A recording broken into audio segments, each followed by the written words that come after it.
Handle करना कितना मुश्किल है। बहुत सारे पेरेंट्स बोलते हैं, I am also a parent, I have a teenager daughter, so yeah I know that कि बहुत सारे चैलेंजेस होते हैं हैंडल करना, उनके इमोशंस, उनकी बातें, उसको समझना, उसको एक्सेप्ट करना, lot of things. But with that, I think teenagers also should understand that whatever parents are telling them, saying them, that is for their benefit. So देखिए, just need to understand, अगर आपके कोई teenager child आपको आकर कुछ भी बता रहे हैं, जो भी उनके साथ में होता है स्कूल में, कॉलेज में, so if you are listening to that very nicely, calmly, तो definitely they will come to you. Bonding बनाना बहुत इंपॉर्टेंट है। सिर्फ बोल देना कि we are friends, we are friend to you, it's not important, it's not worth it.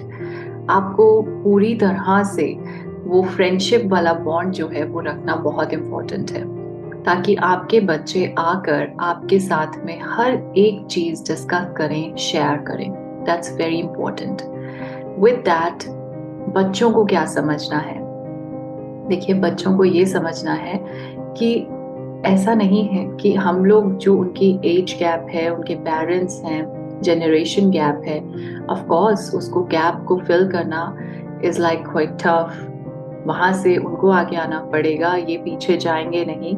So yes, but the thing is कि जो एक्सपीरियंस, जो सारी की सारी चीजें अभी तक लाइफ में आपके पेरेंट्स ने देखी हैं, वो सब कुछ, वो पूरा एक्सपीरियंस, वो पूरा ट्रेजर ऑफ एक्सपीरियंस जो है वो आपके साथ शेयर करते हैं, ताकि आपको वो प्रॉब्लम्स ना आए जो उन्होंने देखी हैं।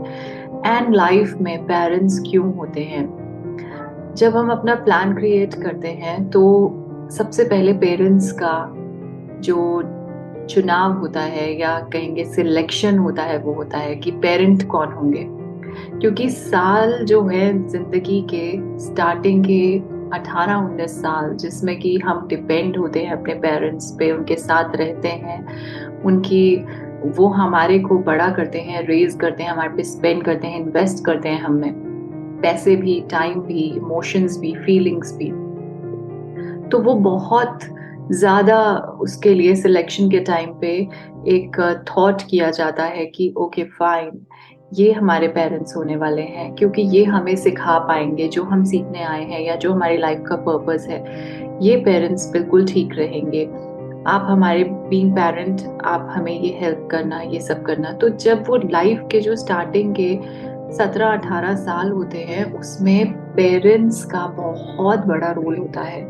तभी वो आपको हर एक स्टेप पे ये ठीक है, ये ठीक नहीं है, ये सब बताते हैं। उस टाइम पे कभी कभी हम निग्लेक्ट कर देते हैं, हम कहते हैं कि आपको कुछ नहीं पता, या आपको ये बात का नहीं पता।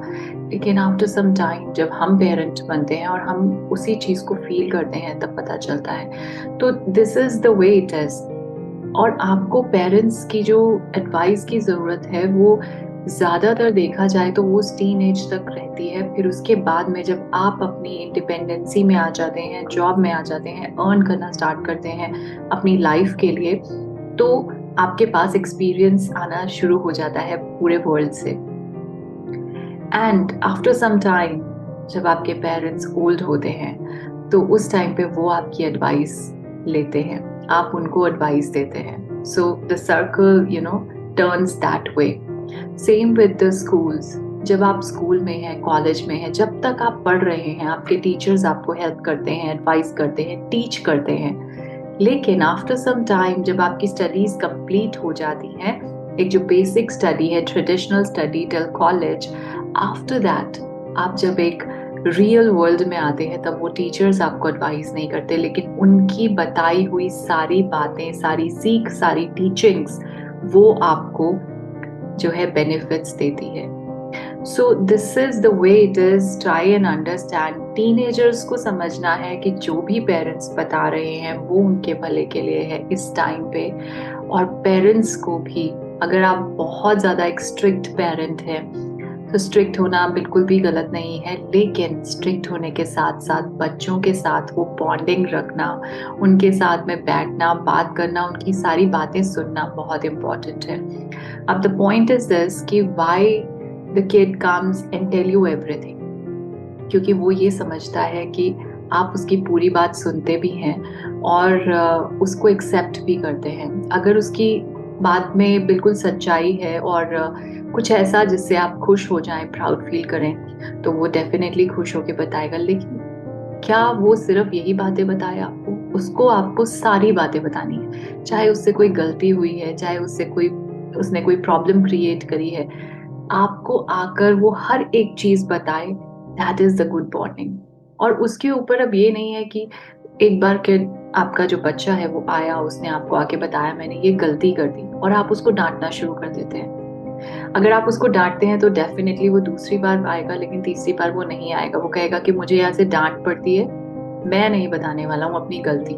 लेकिन अगर आप उसको प्यार से ये समझाते हैं कि ठीक है ये बात गलत है, ऑफ कोर्स तुमसे ये गलती हो गई, लेकिन अगर इसको बार बार दोहराया गया, बार बार रिपीटेटिवली ये गलती की गई, तो ये आपके लिए भी गलत है और बाकी लोगों के लिए भी परेशानी है।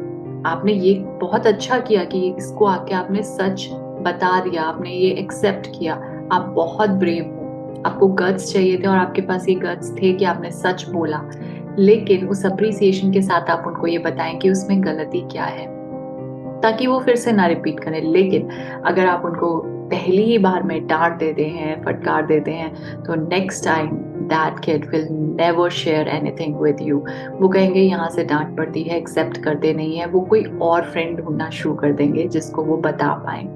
तो इसलिए अगर फ्रेंड बनना है तो पूरी तरह से अच्छे से मन से वो बॉन्डिंग वाला फैक्टर लेकर आइए, एंड यू विल सी कि आपके जो टीनेजर्स हैं वो आपकी बात समझेंगे, and they are not at all tough to handle, not of course.